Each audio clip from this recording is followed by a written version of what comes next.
నేనిచ్చిన డబ్బు నాకివ్వడానికి నేనింతలా అడుక్కోవాలా?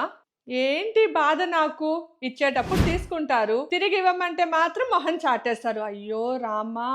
ఇలా మీరు ఇచ్చిన డబ్బు తిరిగి మీకు రావాలంటే ఇలా తల కొట్టుకోవడం, తిట్టుకోవడం కాకుండా ఇక్కడ చెప్తున్న 4 ప్రక్రియలను ఫాలో అవ్వండి. ఎక్కడున్న 4 పద్ధతులంటే స్క్రీన్ పైన క్లియర్‌గా థంబ్‌నెయిల్ విత్ టైటిల్ ఇస్తున్నామండి. ఈ టైటిల్‌ని తీసుకెళ్ళి మీరు స్పిరిచువల్ జర్నీ విత్ మధురిమ ఛానల్‌లో సెర్చ్ చేశారంటే మీకు ఆ వీడియోస్ క్లియర్‌గా కనిపిస్తుంది. ఆ వీడియోస్‌ని ఫాలో అవ్వండి. ఏమేమున్నాయి అక్కడ? మొదటిగా ఆరా క్లెన్స్ చేసుకోవాలా? రెండవది సంకల్పం. సంకల్పం అంటే ఏడుస్తా, రోదిస్తూ కాదండి అడగడం. మీకేం కావాలి?